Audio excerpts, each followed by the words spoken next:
Bueno, Nacho, te decía que la última vez que conversamos sobre Venezuela y Donald Trump, estábamos en Ucrania, eh, en un contexto un poco diferente a donde estamos ahorita. Es cierto, es cierto. Y la verdad que fue una buena experiencia la de Ucrania. Sí, total.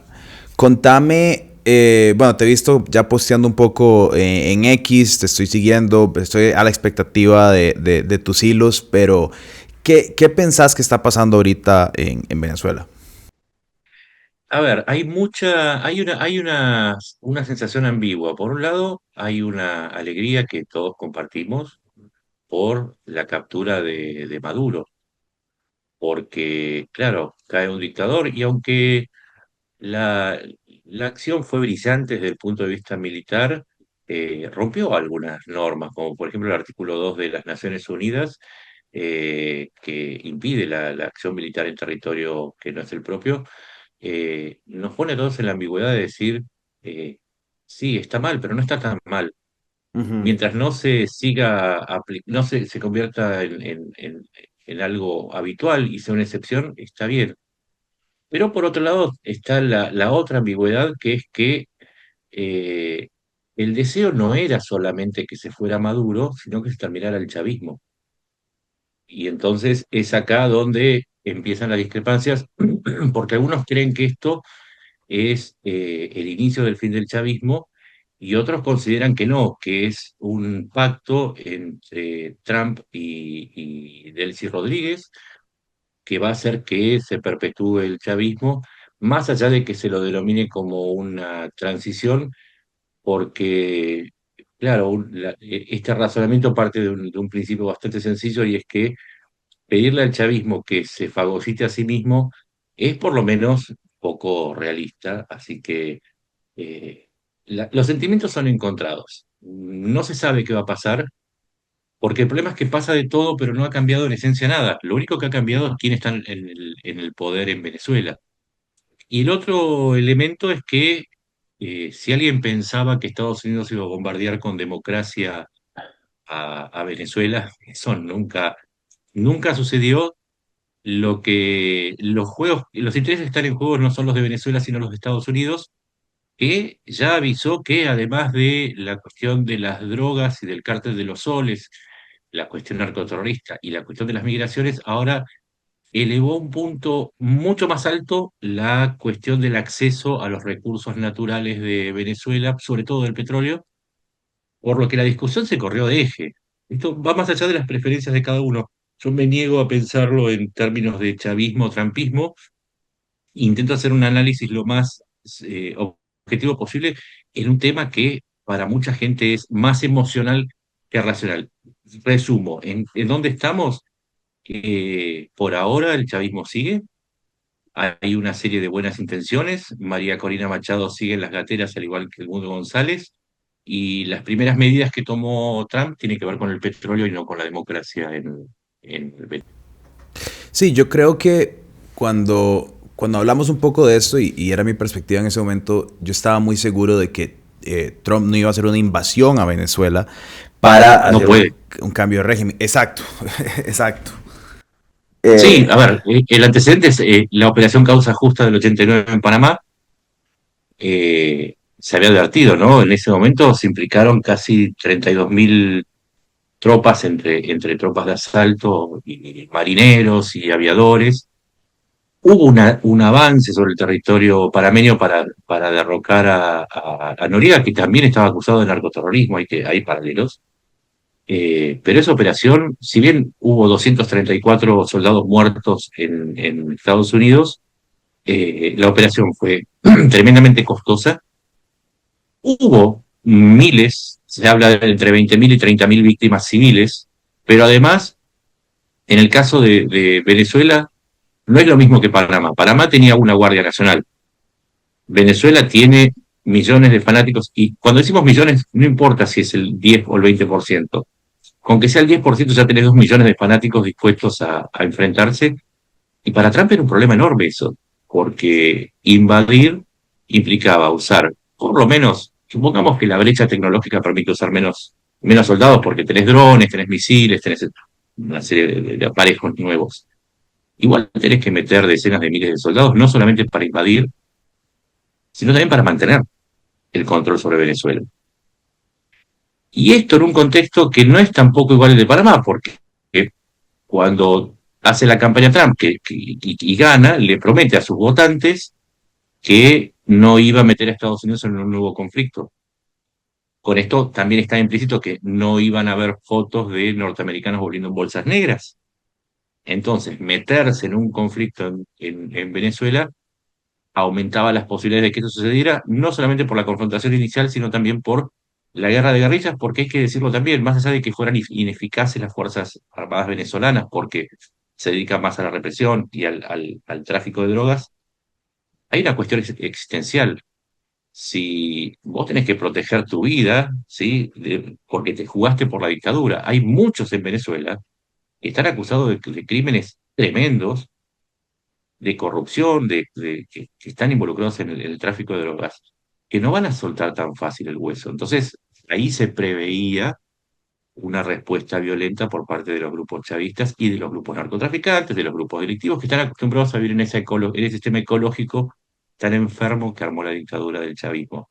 Entonces, ese era el problema de Trump, que si se metía a fondo, aparte lo agarraba en el año de las midterm, 3 de noviembre, hay elecciones, él se renueva la mitad del Congreso y él podía, si no cumplía con estas promesas, ¿no? No involucrar a Estados Unidos en la guerra, controlar el narcotráfico y las migraciones, corre el riesgo de perderlas y perder el control del Congreso. Y eso es un boomerang porque si perdés el control del Congreso ya no podés atacar a Venezuela porque le tenés que pedir permiso a un Congreso que estaría en tu contra. Entonces, todo es, cuando uno analiza, tiene que analizar todo, más allá de lo emocional, ¿no? Digo, qué bueno que Maduro está preso, pero pensémoslo bien, pensemos el escenario, pensemos todos los factores, porque no todo es tan sencillo. Esto no es una película de Marvel, ¿sí? Y no tenemos asegurado que los buenos ganen. Sí, total. O sea, yo creo que en el marco de la invasión o no invasión, tiene esta idea, ¿verdad? Como de que, es que los gringos son, ¿verdad? Que el Capitán América y entran y dominan. Bueno, tenemos 15 años de Afganistán, eh, Irak, ¿verdad? Donde eran, y los mismos gringos lo decían de una manera muy despectiva, pero muy real, eran adolescentes en pijamas con AK-47 de los 80s y no pudieron repeler a los gringos. Digamos, los gringos no pudieron repeler esas fuerzas y lo perdieron. Apenas salieron, lo perdieron. Entonces, Claro, no, es que vos podés ganar una guerra pero perder el país. Mirá, te voy a poner un ejemplo.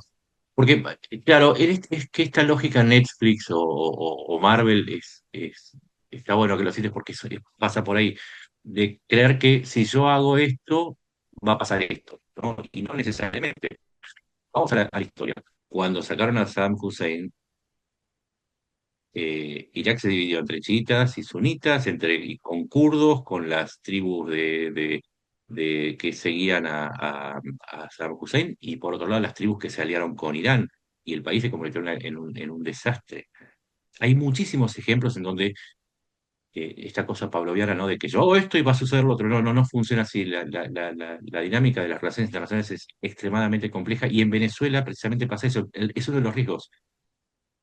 A ver, entendamos cómo funciona, por ejemplo, el cártel de los soles. El cártel de los soles no es como el de Sinaloa o el de Michoacán o el cártel del Golfo, que hay un capo y lugartenientes. No, acá no hay. El cártel de los soles es una confederación de grupos delictivos que se dividen en diferentes áreas del territorio, pero también diferentes tareas, como por ejemplo la logística, el contrabando, la logística dentro de Venezuela, la exportación vía marítima o vía terrestre o vía naval, que eso, el cargo de los soles y los generales almirantes y brigadieres se dividen en eso. Y después una parte que tiene que ver con Delcy Rodríguez, que es el negocio del lavado ujú. y la protección gubernamental. Entonces vos tenés un montón de grupos que a su vez eligieron poner al frente un payaso, que era Maduro, pero cuando vos sacás al payaso, como sucedió con Gaddafi, el régimen no se cae. Por algo se llama chavismo y Chávez se murió. No significa que vos sacás al líder y se termina. Por eso digo, aplicar la lógica básica a veces ayuda más que aplicar la lógica Marvel. Total, sí, y yo creo que, ¿verdad? Como decís vos, es muy emocional y obviamente Yo veo mi teléfono a las 4 de la mañana y veo que sacaron a Maduro y es emocionante y uno se llena de felicidad y es como al fin, ¿verdad? Y uno se imagina estas imágenes, en especial del Arab Spring, ¿verdad? Las estatuas cayendo y cambio de régimen pero puta, ¿verdad? Y esta es la otra parte que es como el contrapeso y que muchísima gente pues cuestiona el cuestionamiento, pero tenemos esta larga lista de intervencionismo, en especial en Latinoamérica, que no podemos dejar de cuestionar. O sea, no podemos dejar de decir que lo vivimos. Además, creo que lo hemos hablado en Ucrania, que es el mejor oráculo para saber lo que va a pasar es la historia. No hay mejor oráculo que la historia, vos lo acabas de nombrar. Estados Unidos intervino en Dominicana, en Haití, Nicaragua, Honduras, Cuba. Y a ver, la- el apoyo de Estados Unidos a Balaguer en República Dominicana, que algunos citan como ejemplo. Balaguer era el segundo de Trujillo, y la realidad es que fue en contra de Bosch, que había ganado las elecciones, al que habían volteado, y no significó la mejora de Dominicana, significó que el país seguía y Estados Unidos se había invadido. Es más, invadió justamente con la excusa de que no tenía que haber una guerra civil, creo que fue en el, no me equivoco, fue en el 50, no, en el 61. O, si se quiere, puede funcionar bien, puede funcionar como cuando apoyaron a Endara en Panamá, que había ganado las elecciones, ahí funcionó bien. Pero en otros casos, cuando apoyaron a Fulgencio Batista, no funcionó. Cuando apoyaron a Fidel Castro, porque hay que decirlo, Fulgencio Batista era apoyado por Estados Unidos, pero también lo era Fidel Castro en el inicio de su movimiento. Por algo viajó a Estados Unidos después de que triunfó la revolución. Y ahí no le salió bien. No hay resultados garantizados, y por eso el oráculo dice, el oráculo de la historia, es que nada está, como decía Lenny Kravitz, nada está terminado hasta que está terminado. El gran filósofo Lenny Kravitz. Cuando pensás en este intercambio de valores políticos que puede o no puede ocurrir y esta idea de que Estados Unidos va a manejar Venezuela, como dijo Donald Trump, ¿qué estamos pensando? ¿Cómo se va a desenvolver esto y qué pensás que vamos a ver en el próximo año? Nada, a ver, yo conozco Venezuela de antes y después del chavismo. La última vez que fui hablé con una persona cuyo padre tenía una cementera y tenía campos, ¿sí? Una persona de la burguesía, de la alta burguesía, que había sido expropiada. La cuestión no se puede terminar solamente con un cambio de régimen, tiene que haber un cambio totalmente profundo y estructural para resolver de fondo la cuestión del chavismo. No se trata de cambiar una figura de Maduro por Delcy Rodríguez o de Delcy Rodríguez por Corina Machado. Para que se entienda, ¿por qué cito este ejemplo? Vamos a suponer que dijeran, bueno, vamos camino a la democracia, van a haber elecciones libres. Esta persona, cuyo padre lo expropiaron, ¿va a recuperar su hacienda? ¿Va a recuperar la cementera? Esa cementera que está en manos ahora del chavismo y que la usufructúa un chavista, ¿se la van a quitar para devolvérsela a la familia originaria? Ese es un ejemplo, ¿no? Es solo un ejemplo. Ahora, hay decenas de miles de chavistas involucrados en crímenes, pero crímenes de diverso tipo. No solamente hablo de los colectivos de los cuales participan por lo menos 25.000 personas, que tendrían que ser juzgadas, ¿sí? Y que si no son juzgadas y perdieran el poder, van a ser ejecutadas. Entendámoslo. Digo, la cantidad de furia que se fue acumulando en Venezuela, si no hay justicia institucional, va a haber justicia por mano propia. ¿Qué va a pasar con todos aquellos que se apoderaron, por ejemplo, de las casas de los que se exiliaron?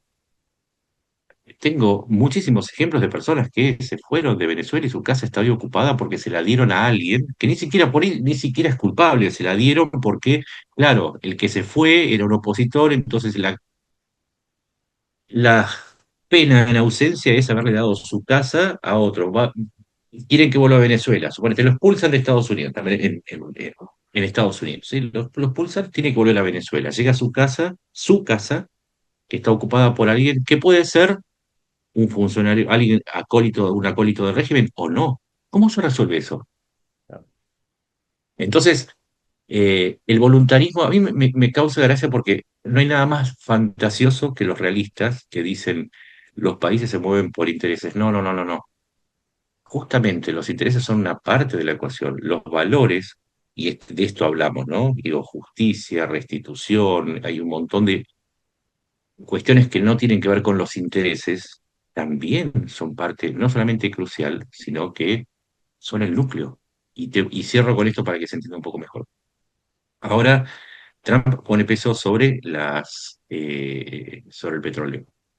Las empresas petroleras y a las que estuve sondeando y las que estuve leyendo los reportes, dicen algo que es muy sencillo. Dicen, nosotros invertimos a 10 o 20 años. Si no hay seguridad jurídica, nosotros no vamos a invertir como quiere Donald Trump. Más, lo dicen las propias norteamericanas. Y esto que tiene que ver con lo que decíamos, todo. Porque si vos no haces un cambio profundo de fondo y haces un maquillaje que tiene que ver con una transición donde supuestamente va a ser todo ideal, pero sin pensar en el fondo, en los cambios de fondo, lo más probable es que no cambies nada. Y esto, ya que hablamos de Marvel y Netflix, esto es la política de Instagram.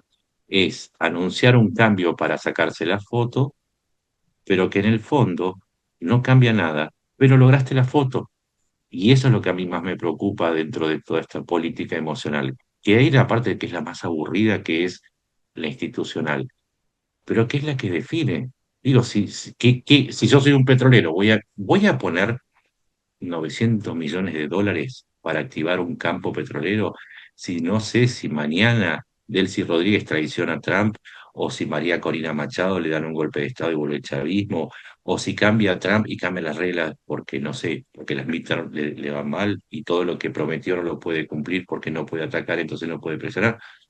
Yo sé que es aburrido, yo sé que es más linda la imagen de los Marines, todos sudorosos, bajando, cargados de equipos, haciendo rappel.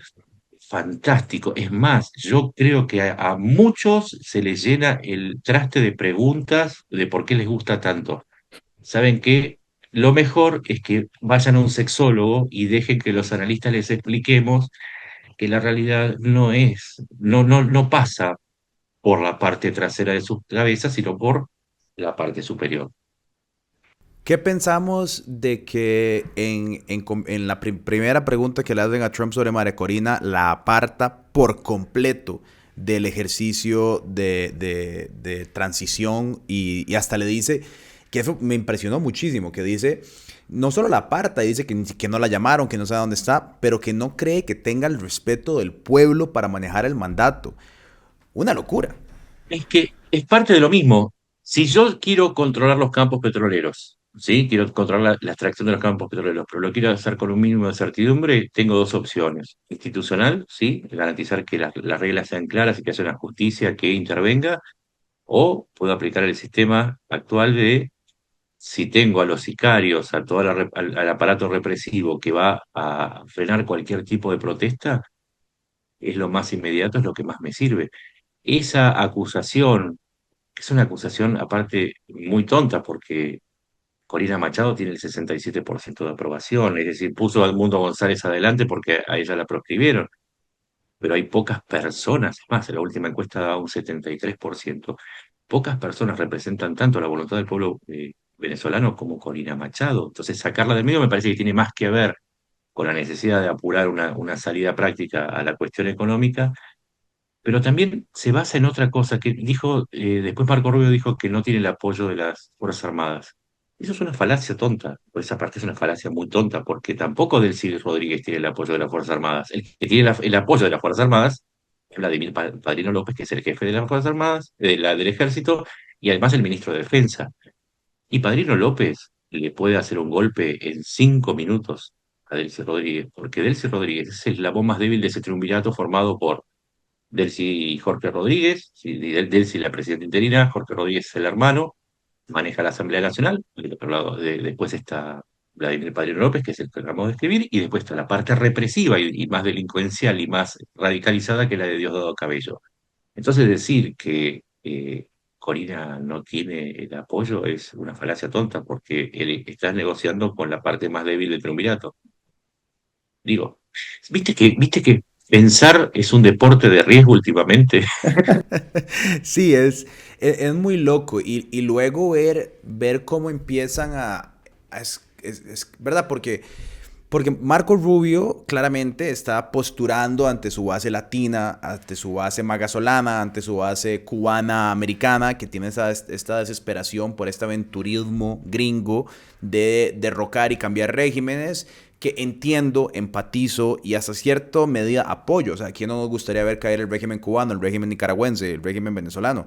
Por supuesto, pero desgraciadamente, como decís vos, ese idealismo de que hoy no están ustedes, mañana están los buenos, no, nunca se ha materializado. Entonces, cuando empujan a la respuesta puta democrática de María Corina, que es lo que todo el mundo quiere, uno se queda como suave. Entonces aquí, si ni siquiera contactaron a María Corina para hacer la invasión de Venezuela y llevarse a Nicolás Claro. Maduro, claramente aquí no estamos hablando de una transformación ideológica hacia una democracia, porque ya Venezuela votó, ya Venezuela dijo, queremos Edmundo, queremos a María Corina.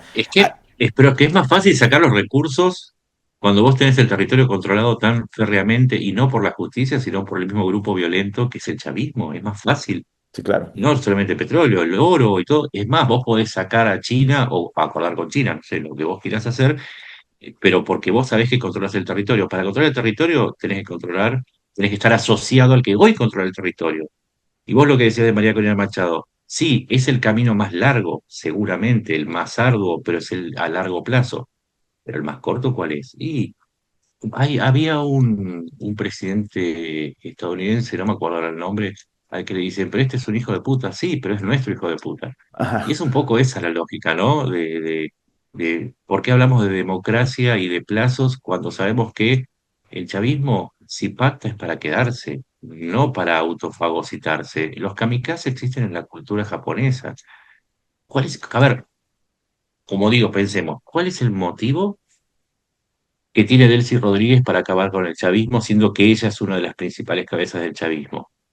Y alguien diría, y no ser, no terminar como Maduro. Sí, está bien, y es bueno, pero también podría terminar como, no sé, como cualquiera de los guardias cubanos que murieron porque, bueno, a manos de un sicario de Diosdado Cabello o Vladimir Padrino López. En todo caso, si tiene si corre riesgo de una extracción, también corre riesgo de ser derrocada o asesinada por parte de sus socios en la dictadura. Es decir, ahí es donde nos planteamos, cuando analizamos, ¿estamos viendo realmente a Delcy Rodríguez como una aliada de Trump? ¿O estamos viendo una persona que maniobra en concordancia con sus socios? Y te tiro otro dato, mira, porque la realidad a veces es tremenda con las fantasías. Mientras Trump decía que se iba a terminar con el helicoide, ese centro de torturas, el mayor de América Latina, se lanzó una operación con un decreto de conmoción interior firmado por Delcy Rodríguez, y inclusive hoy están persiguiendo a las personas que festejaron la caída de Maduro. O sea, hoy hay redadas, todavía hay redadas. Están ingresando gente a las cárceles y a los centros de tortura. Terminar con el helicóptero, ok, me parecería fantástico como símbolo. El problema es que hay demasiados símbolos. Pero son 90 los centros de tortura y detención. Y al mismo tiempo, Padrino López, con la ayuda del G2 cubano, no solamente están en la guardia de Padrino López, el G2 por una normativa que creo que es del 2017, está habilitada para actuar dentro de los cuarteles venezolanos.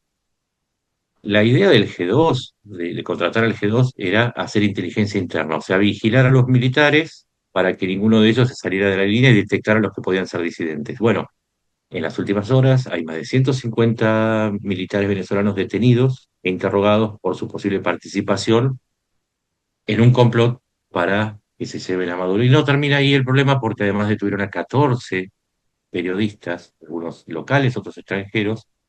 Los extranjeros fueron casi todos liberados y hay un par de periodistas locales que no aparecen. Es decir, si me dicen, me hablan del helicóptero, yo te digo, pero es que sigue la represión, no ha cambiado nada.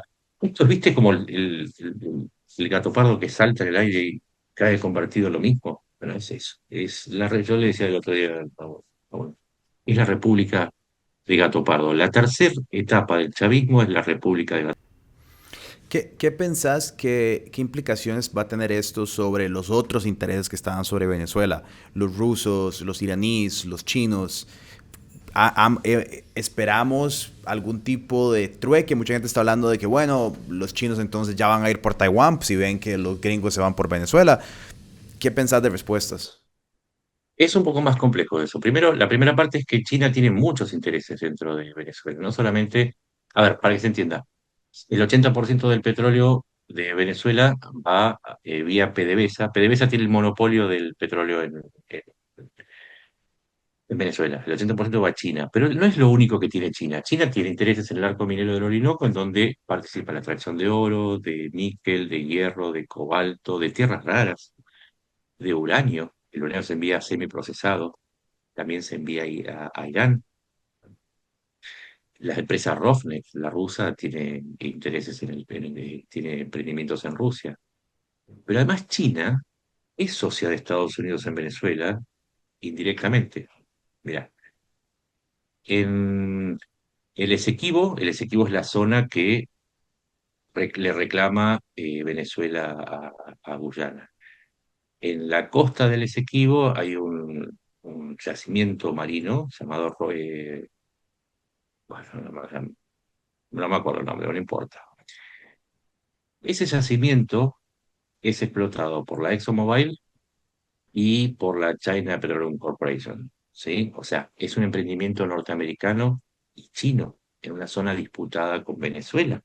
Y ese yacimiento produce 1 millón de barriles diarios de petróleo, mientras que Venezuela produce 900.000 barriles de petróleo diario. O sea, produce más Guyana, China obtiene más petróleo en Guyana que sus empresas en Venezuela.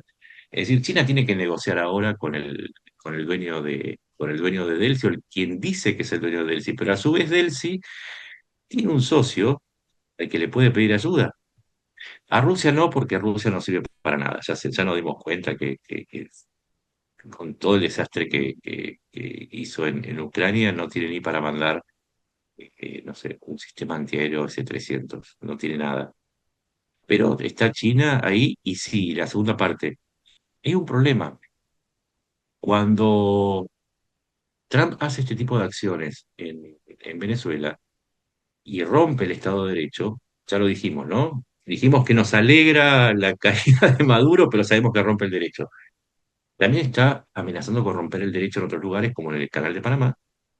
En Colombia, en México, ya dijo que esto es solamente un inicio, y en Groenlandia. Y ahí se está armando un problema que también tiene que ver con Ucrania, que Trump se está separando cada vez más rápidamente de sus aliados europeos por la guerra de Ucrania, en donde no pone un peso, o sea, no puso un centavo Donald Trump desde que asumió en Ucrania, solamente le vende algunas armas y contrardanza a Ucrania a través de Ucrania o de Europa. Y esto a los europeos les cayó siempre mal, y ahora si encima amenaza dentro de la misma doctrina que interviene en Venezuela con tomar Groenlandia, se rompe la alianza. Es más, lo dijo el primer ministro danés. Si llegan a tomar Groenlandia, se rompe todo. ¿Qué tiene que ver esto con China? Hoy postea Trump que no se siente respaldado por la OTAN. Claro, hombre, es que vos estás rompiendo la alianza desde adentro, la estás destrozando desde que llega. Es más, desde antes de llegar, cuando dijiste que si no le pagaban, él no iba a defender a nadie. Entonces los europeos te van a defender a vos o van a concentrarse en defenderse de Rusia. Entonces China ve esto y dice, es que Dios, no sé, gracias Confucio, no sé a quién le agradecerán, gracias Confucio por habernos mandado a Trump, porque pensábamos que si tomábamos Taiwán nos íbamos a enfrentar a Occidente, y ahora resulta que este buen hombre acaba de destruir toda alianza posible en Occidente, y con lo cual nosotros tenemos mucho más fácil la tarea, porque si además está ocupado en amenazar a Venezuela, Cuba, México, Colombia, entonces evidentemente no va a tener la misma energía para defender a Taiwán. Y eso es un grave problema, porque esto acelera los tiempos para China, porque es una ventana de oportunidad, con lo cual indirectamente está Trump con sus actitudes, está acelerando la invasión china a Taiwán.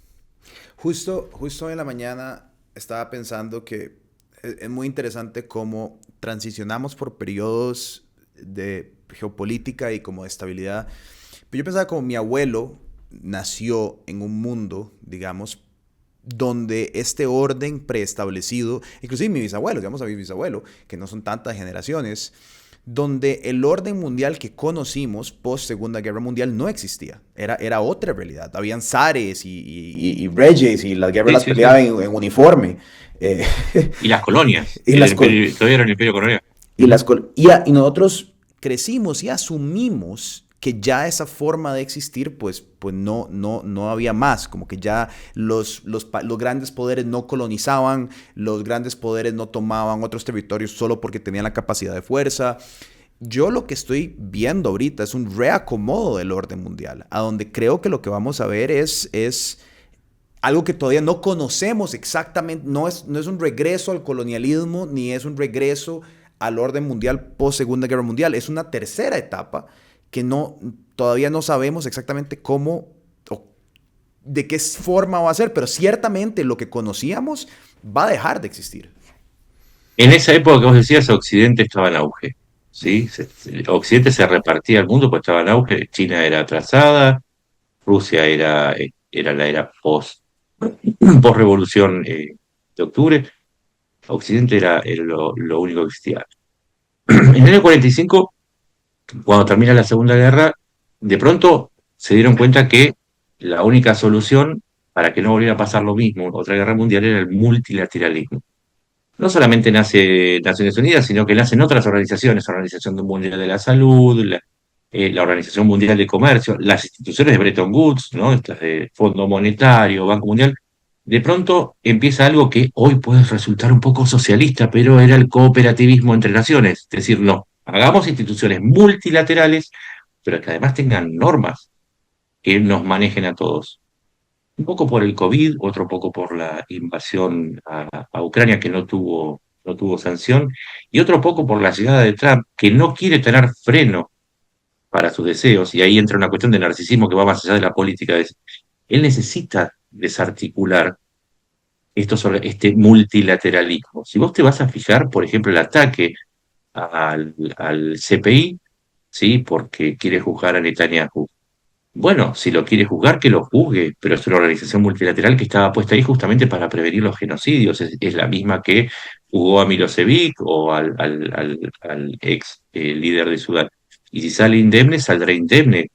Pero se supone que para eso es el multilateralismo, para que haya lugares superiores que impidan lo que está empezando a pasar ahora.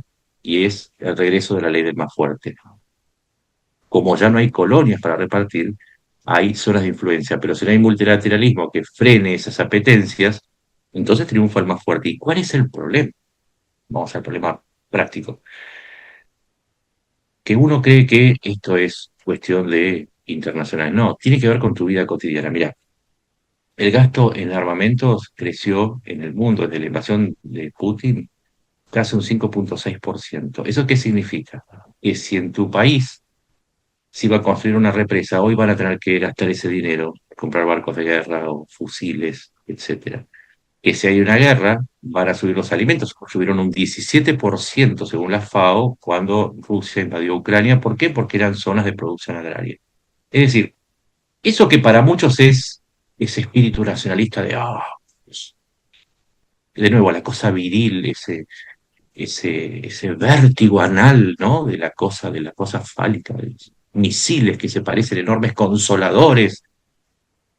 Bonito, ¿no? Pero, ¿sabes qué? Te va a costar un poco más el pan, te va a costar un poco más la gasolina, te va a costar un poco más trabajar porque seguramente la multinacional que le compraba a tu empresa se va a tener que ir porque Trump dice que ya no quiere comercio internacional, que quiere que vuelvan todas las empresas a su país.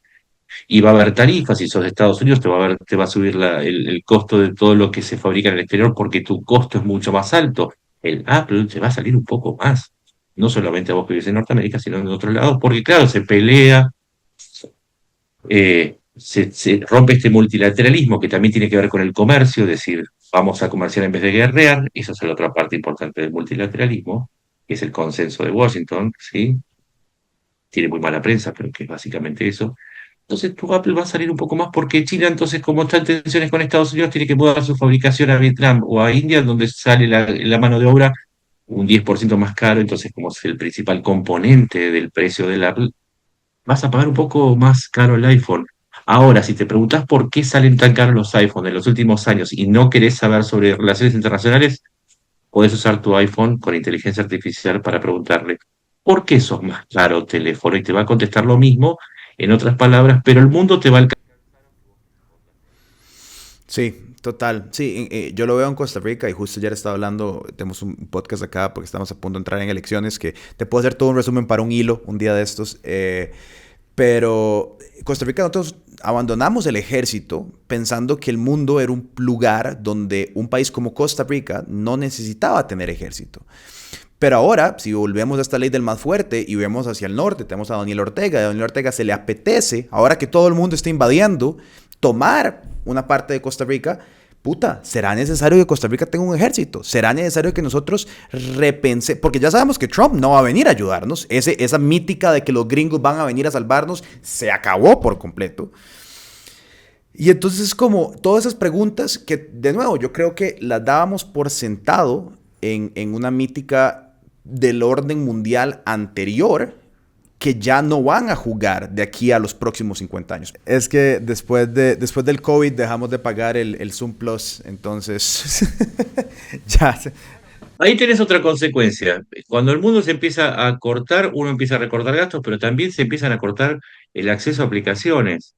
Entonces empieza esa disputa en todos los frentes y donde vos crees que no es interesante o no es importante, bueno, invadieron tal país, una masacre, todo eso de algún modo llega porque el mundo está demasiado interconectado. Ya no estamos en la era de la colonia en donde las noticias llegaban en una carabela después de 6 meses. Ahora las consecuencias llegan en el instante mismo en que ocurren.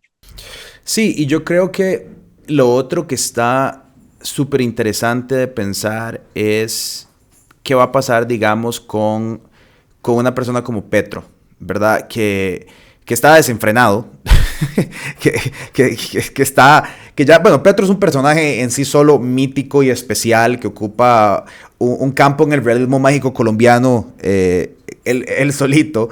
Pero ¿qué pasa ahora, verdad? ¿Qué pasa con Trump diciéndole a Petro, hey, vengo por vos, cuídate, y Petro retando de vuelta a Trump, que ahí ya se vuelve una cosa casi que de egos? O sea, ¿qué pensás?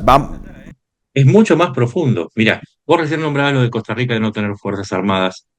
El problema es que el militarismo gana lugar y que esta movida, si no la hace bien Trump, puede fortalecer muchísimo a la izquierda. Es decir, cuando nosotros pensábamos que la izquierda estaba siendo reemplazada porque gana Peña, porque gana, no sé, vemos, por ejemplo, vemos el triunfo o el desplazamiento, mejor dicho, de la izquierda en Bolivia, en Argentina, en Ecuador, en Honduras, pero ojo, porque más allá de que Petro es un personaje parecido a Maduro en términos de patetismo, ¿sí? Nada mejor que ver un mal resultado en Venezuela para rechazar todo aquello que tenga que ver con Estados Unidos. No por una cuestión ideológica, sino por una cuestión práctica. Porque si apoyas el modelo de Estados Unidos, puede ser que a la larga termines apoyando un modelo de intervención que no favorezca a tu país en el imaginario, ¿no? Digo, yo no sé si es bueno o es malo, la verdad que no tengo ni idea. Pero ese va a ser el discurso de la izquierda, va a ser desnacionalizar a los candidatos y ponerlos como lacayos de Estados Unidos. Dado que en la América Latina ese discurso nacionalista es extremadamente fuerte, en un momento que le estaba yendo muy mal en las encuestas, y después tiene otra consecuencia, que hay que tratar de entender nuestra doctrina Monroe eh, revitalizada. La flota en el Caribe no está puesta ahí por Venezuela, está puesta por todos los países de la región. Es un mensaje a todos los países de la región, para Sheinbaum en México, para Petro e inclusive también para Brasil. Ni hablar de los países de América Central, en donde les están diciendo, imagínense ustedes que un gobierno que gastó decenas de miles de millones de dólares, que tiene apoyo de una buena cantidad de fanáticos, podemos hacerle esto. Imagínate a Costa Rica, que no tiene fuerzas armadas, imagínate, podemos entrar y decir, no sé, mañana se postula Pedro Pérez, nosotros consideramos que no está habilitado según nuestros cánones, Y por más que Alberto Pérez gane con el 85% de los votos, se lo llevan. Ese es el peligro de que la excepción se convierta en la norma. Pero también es un mensaje para que Pedro Pérez, a la hora de establecer un discurso y medidas de gobierno, pueda tender hacia un nacionalismo o hacia una izquierda que se identifique con aquellos sectores que no están de acuerdo con un intervencionismo de Estados Unidos, que hoy tiene apoyo, pero lo que no sabemos es qué va a pasar mañana. ¿Qué pasa mañana? Y cuando digo mañana me refiero a dentro de 3 meses. Si en Venezuela no cambió nada y sigue el chavismo. Entonces, automáticamente, pero es un silogismo simple. Si Estados Unidos apoya dictaduras, entonces los que apoyan a Estados Unidos quieren dictaduras. Entonces no hay garantía democrática. Es más, la democracia está del otro lado de los que apoyan a Estados Unidos. Esos silogismos es la forma en que piensa más o menos la gente más común y que no se preocupa, ¿sí? Entonces es ahí donde lo de Trump podría ser como el Gatorade para la izquierda, no sé, el Monster, es lo que puede hacer que se revitalice. Y Petro, que es como es más desaforado, lo expresa más claramente. Pero si vas a la prensa de otros países, te das cuenta que hay algunos políticos que empiezan a maniobrar en esa brecha que se va abriendo diciendo, no soy de izquierda, no soy de derecha, pero tampoco estoy con Estados Unidos. Ojo, de nuevo el oráculo de la historia. Vayan a los años 80 y revisen los discursos de los políticos. Ni yanquis ni marxistas, ahora sería ni yanquis ni populistas. Y se van a dar cuenta que en los 80 pasó lo mismo porque en los 70 y en los 60 estuvo pasando lo mismo que sucede ahora. Entonces, si se juntan muchas nubes es muy probable que llueva, ¿sí? No es que uno es Nostradamus. Mira la historia y dice, si pasó esto, es muy probable que pase esto otro. Y lo que vos preguntás es absolutamente certero.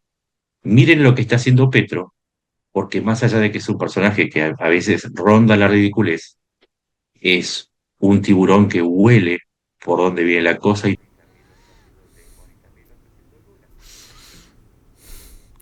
Sí, yo lo que quiero entender, ¿verdad? Es eso. Y no sé si, no sé si los mismos gringos han decidido, porque creo, y vos lo ves mismo dentro de MAGA, hay como esta dualidad de pensamiento, ¿verdad? Porque están los America First, los antiintervencionistas, y después tenés los neoconservadores que siguen con la doctrina Monroe. Ayer vi un video de Trump y Lindsey Graham juntos en el avión, todos sonrientes, todos amigotes. Que Lindsey Graham es un neoconservador de antigua doctrina Monroe, tal, cuando tenés a esta nueva doctrina. Entonces, por eso yo creo que tenés toda la razón. O sea, es estas preguntas que empiezan a aparecer y este amedrentamiento hacia las democracias individuales. En Costa Rica lo que empezó a pasar hace poco fue que eh, Trump, bueno, el gobierno de Estados Unidos, Trump no, porque Trump no iba a saber quién es, pero el gobierno de Estados Unidos hizo un trato con el presidente de Costa Rica para ciertos favores. No sabemos exactamente qué van a hacer. Hace un par de meses empezaron a abrir campamentos de migrantes acá en Costa Rica para deportarlos hasta Costa Rica y tal.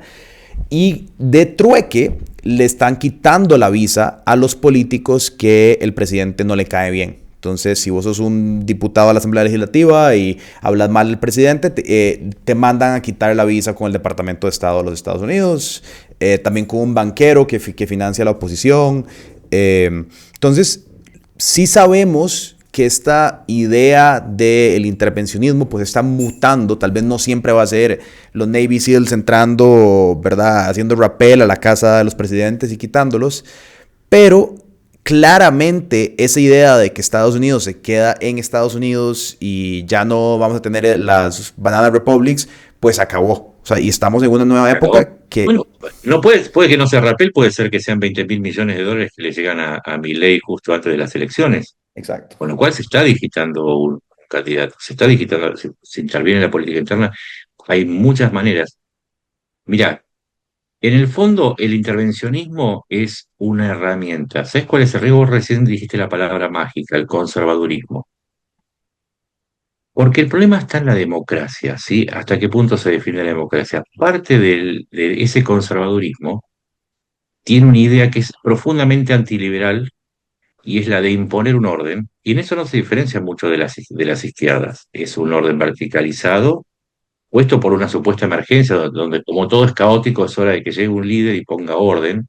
Y todos los que son díscolos tienen que ser castigados porque son demoníacos, porque van en contra del misticismo de esta idea, y esto es muy conservador, muy judeocristiano, ¿no? De el Mesías, el dogma, el orden, y que estamos en peligro porque entremos a matar gatos negros porque se convierten en brujas. Es una idea muy medieval. Y del otro lado, pero que no, es que del otro lado no está la izquierda. Es que eso es lo que hay que entender, que hay una batalla cultural en curso que se está iniciando y que es muy profunda. Del otro lado está lo liberal.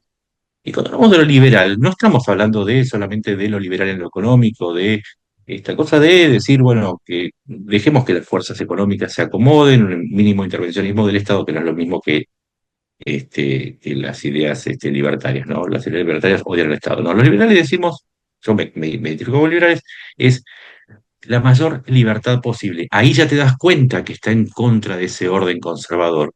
Pero aquí la libertad también tiene que ver, y ahora que los que están escuchando lo van a poder identificar, es libertad sexual mientras no molestes a nadie. Si te querés, si te autopercibís, problema tuyo. Es más, no es problema, disfrútalo. Si te gustan los hombres, las mujeres, mientras no sean menores y haya consentimiento, haz lo que quieras. Más, en el arte lo podés ver.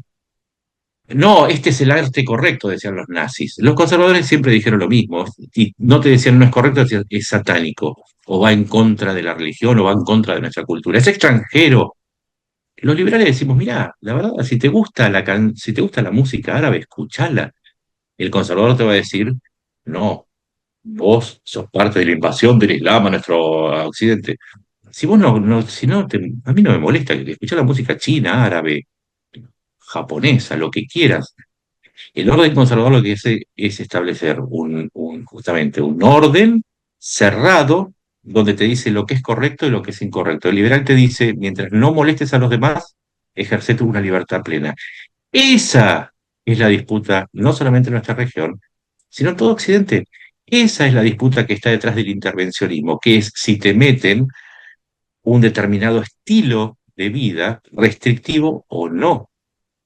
Y esto va más allá de la derecha y la izquierda, porque la izquierda te hace exactamente lo mismo, porque Stalin no era muy diferente a Mussolini ¿cómo se llama? Y a Adolfo. Y tampoco ellos son muy diferentes a los del Ku Klux Klan y los ultraconservadores, no solamente de Estados Unidos, sino también de nuestra región, que te decían, "Oh, a ver, ¿te vas a casar en serio y no lo vas a hacer por iglesia? ¿Cómo te vas a divorciar? ¿Cómo no vas a Se me parte la cabeza pensando que no vas a bautizar a tus hijos? ¿Tuviste sexo prematrimonial? Bueno, eso es lo que está volviendo. Eso es lo que está volviendo de la mano de ese conservadurismo que no deja de ser una imposición de un orden que es muy medieval. Y los que estamos de este lado, o sea, del lado del liberalismo, no somos ni de izquierda ni de derecha. Intentamos ser libres. Si vos entendés esto, vas a entender qué es lo que está pasando en toda América Latina con esta cuestión del eh, este es mi hemisferio.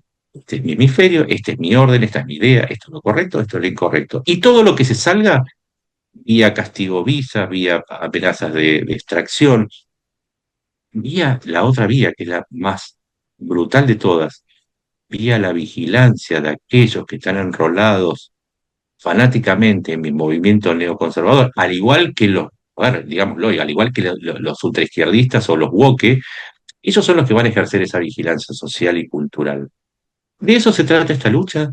Estamos peleando por nuestra libertad, por defenderla. No hay ninguna épica, es algo cotidiano, pero esa es la lucha que se impone en nuestras sociedades, que va más allá del espectro derecha-izquierda. Es casi existencial.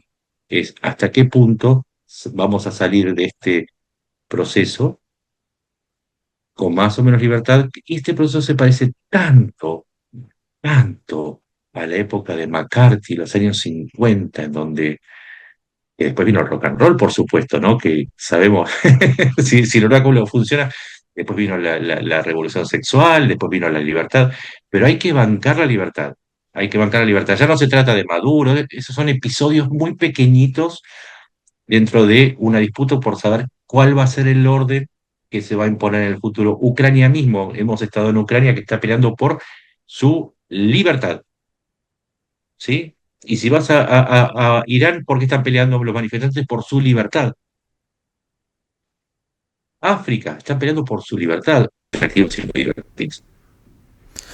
Sí, yo creo que, y ahí es donde termina para mí de perder un poco el sentido de la falta de inclusión de María Corina en Venezuela, de la falta de un plan específico al detalle de la democracia que vendrá, de una agenda que nos plantee, ¿verdad? Porque para mí ahí estaba esa libertad venezolana y espero que pase, o sea, no quiero ser fatalista y cínico en perpetuidad, espero que se dé y espero que lo mejor que nos podría pasar en el hemisferio es que realmente se haga una transición a una democracia venezolana y la institucionalidad democrática impuesta por el gobierno de María Corina pase y de ahí en adelante pues Venezuela tenga una transición a una democracia donde habrán matices y algún día volverá a quedar un presidente de izquierda en Venezuela y al día siguiente otro de derecha y bueno, ahí vendrá la historia política venezolana en el futuro. Pero lo que sí... Es que te das cuenta que hablas de lo mismo, hablamos de la libertad de Venezuela, la libertad de Exacto. poder elegir a su líder.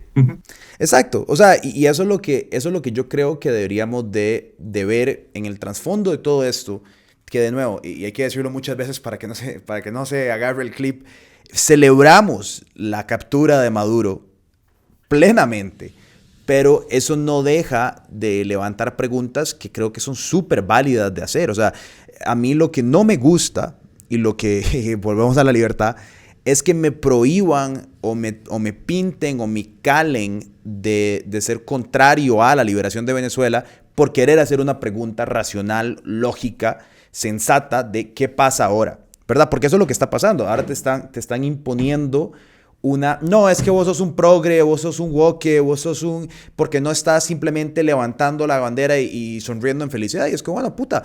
Ahí está de nuevo el pensamiento único, que es tan parecido por derecha como por izquierda.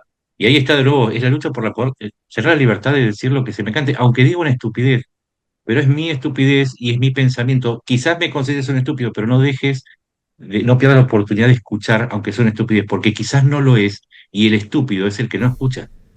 Total. Y para mí, yo lo puse en un comentario que hice muy rápido. Y es como, si no estás dispuesto a cuestionar la existencia del régimen dictatorial de Maduro y al mismo tiempo no estás dispuesto a cuestionar la imposición del régimen de Donald Trump, vamos a llamarlo así, no es que no te guste chupar botas, es que simplemente tienes una preferencia muy específica del tipo de cuero que te gusta.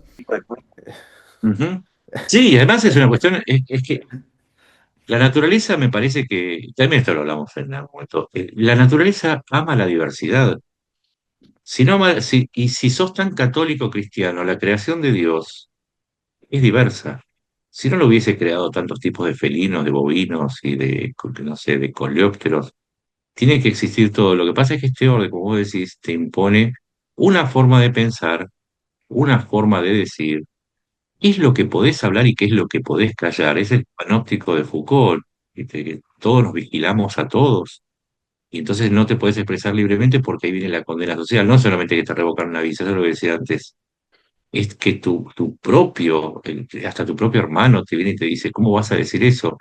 Cuando, si rige una plena libertad, vos decís lo que quieras y tú vas a decir, no estoy de acuerdo, o tendrás un debate. Un debate siempre es para aprender. Ahora el debate se entiende como algo para imponer, ¿no? Ah, yo gané el debate. Si vos vas a un debate y decís que ganaste, sos un imbécil porque no entendés que un debate es un intercambio de ideas, no es una competencia. Digo, veo en YouTube, ¿no?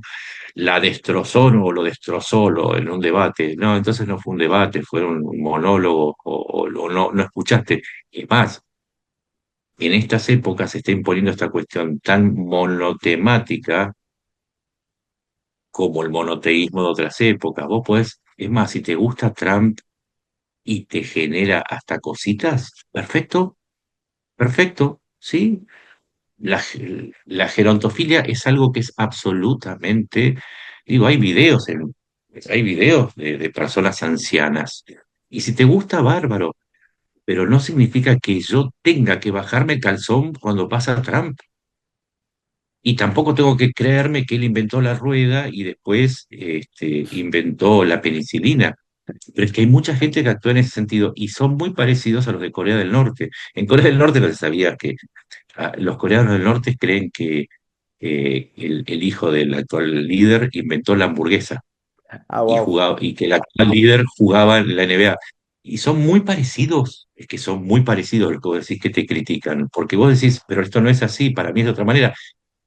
No, ¿cómo vas a decir eso? ¿Cómo vas a contradecir a nuestro líder bien amado? Entonces, ahí vos te preguntas, ¿tantos siglos de evolución para terminar en Pyongyang diciendo, viva el líder bien amado? No, a Ujú. ver, puede ser, y puedo opinar que lo de, como vos, que lo de Maduro me da mucha alegría, pero que lo otro es cuestionable. Ah, no, entonces sos chavista. No, no soy chavista. Diversidad, soy dentro de todos esos felinos depredadores, soy un tipo diferente de depredador, ¿sí? Vos tenés melena y yo tengo raya. Y los dos somos igual de jodidos, ¿sí? Pero no busques ganarme porque vamos a perder los dos. Porque la mejor forma es que casemos juntos. Sí, si estamos de acuerdo que vamos a ir por. Si sabemos que somos antichavistas, no te pongas tan mal porque acusé a tu daddy sugar de no estar en la vía correcta. Viste que es re loco tener que estar aclarando que el agua moja y que el día antecede a la noche, pero son épocas raras. Sí, y es que una extrema te justifica como que te están alienando a vos poniéndote ejemplos de otra extrema. Entonces sacan un clip ridículo de algún chico en alguna ciudad de Estados Unidos, ¿verdad? Con todas las facciones que no les gustan, que es un chico un poco femenino, tal y tal, con una camisa comunista diciendo, amo Maduro. Entonces te dicen, es que sos igual a él, o estos son todos los woke, estos son todos los progres, esto es todo. Entonces empiezan a crear estas líneas ficticias e imaginarias, ¿verdad? Donde si vos cuestionás la acción, ni siquiera cuestionás, tenés preguntas de qué pasa ahora, qué significa que Estados Unidos gobierne Venezuela, cuándo va a aparecer María Corina, qué significa esto para el hemisferio, para la geopolítica global, qué pasa con Nvidia si China invade Taiwán porque hay una vía libre. Digo, hay tantas cosas que vienen amarradas de una sola acción. Ya, pero vos fíjate, por ejemplo, para entender los planes del chavismo, vos tenés que hablar con chavistas. Digo, quizás si te quedas insultándolos nunca los vas a escuchar, pero para tratar de entender cuál puede ser el plan del chavismo para que no haya democracia, lo mejor es escuchar sin insultar, porque cuando vos estás insultando, bueno, normalmente uno no está escuchando, ¿no?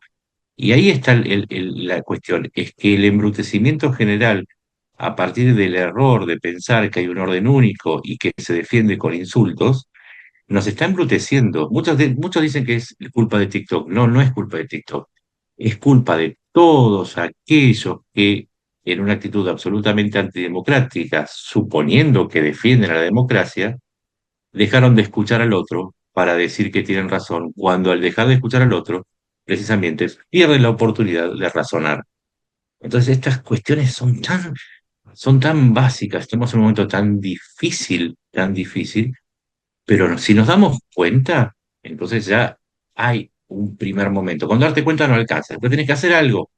Lo principal es como vos decías, a ver, sí, yo lo escucho a Michelo y se me pone una vena así, el argentino el TikToker, se pone una vena así como un chicle globo, pero trato de que se me pase para tratar de comprender cuál es el razonamiento de ese que me puede parecer un tarado, pero lo tengo que escuchar, ¿sí? ¿Sabes cuál es el problema en el fondo? Hablamos mucho y escuchamos poco. Sí. 100%, 100%. A mí me pasa con Diego Rosarín, que lo sigo, lo escucho, veo sus propuestas y políticas. Para mí, cuando Diego se va a entrevistar a Maduro, me pareció el momento más atroz en la historia de los comunicadores políticos, darle voz a un dictador. Pero tengo que escuchar la entrevista y tengo que ver qué dijeron y por qué van y qué justificaciones están dando. Digo, yo entrevisté a María Corina y esperaría que alguien que está totalmente opuesto a lo que tengo que decir escuche qué tuvo que decir María Corina. Y luego podamos sentarnos y decir, bueno, mira, la verdad es que... Y tal vez esos son opuestos muy severos, ¿verdad? Maduro y María Corina. Pero en el centro de eso, los que vivimos todavía en democracia, por ahora, tenemos muchas posiciones en el centro donde podamos dialogar eso, ¿verdad? Estás vos en Argentina con Milei y que igual se está volviendo un dogma, el dogma de Milei, ¿verdad? El alabanza de Milei. Nosotros en Costa Rica tenemos a Rodrigo Chávez, otro Chávez, que se está volviendo muy similar, ¿verdad? El dogma de Chávez. Sí, Eh, sí. Bueno, ahí te das cuenta de lo que hablábamos antes, ¿no? Este avance del dogma, el avance del dogma. Pero aparte vos lo dijiste recién, si vos no escuchás al otro, el otro no te va a escuchar, entonces vos no le vas a poder explicar y que en Venezuela se juegan cosas que se juegan en nosotros, en nuestros países. No es solamente el destino de Venezuela, es cuál es el peso de la democracia para América Latina, cuál es el valor que le damos, hasta qué punto se puede transigir, hasta qué punto se puede negociar, entregar porciones de democracia o dosis de libertad para resolver cuestiones que tienen que ver por ahí con la economía o con la cuestión social. Esas son preguntas que no tenemos respuesta. Bueno, yo sí las tengo porque tengo una lógica liberal y yo diría, nunca la libertad nos entrega, como decía San Martín, en pelotas pero libres. Pero porque esa es mi postura. Ahora, esa es mi postura. Quizás hay otros que dicen, y me gustaría más vivir más un modelo chino con cuotas ¿cómo se llama? No, de prestigio social. sí, el crédito social. El crédito social, que si escupís del chicle se sacan 5 créditos, es un poco como la serie de Netflix. Quizás algunos prefieren eso, y bueno, vayamos viendo, tratemos de conversar, ¿no? De conversar, pensar, investigar, porque quizás vos investigás y detrás de ese modelo que a vos que a él le gusta, o el mismo a la persona que le gusta, y hay contraindicaciones, que las hay. Entonces, poder decirle, mira, a vos te gusta una dosis de autoritarismo para vivir mejor, mira, en China pasa esto, ¿seguís pensando lo mismo? No decirle, sos un imbécil, cabeza de termo, que apoyás eso, porque ahí no te va a escuchar. Y ese diálogo, que tiene mucho que ver con la recuperación de la ilustración, ¿no? Del conocimiento, porque si vos más o menos conocés, no necesitas gritar, ¿sí? Si necesitas persuadir no significa ordenar, no es lo mismo.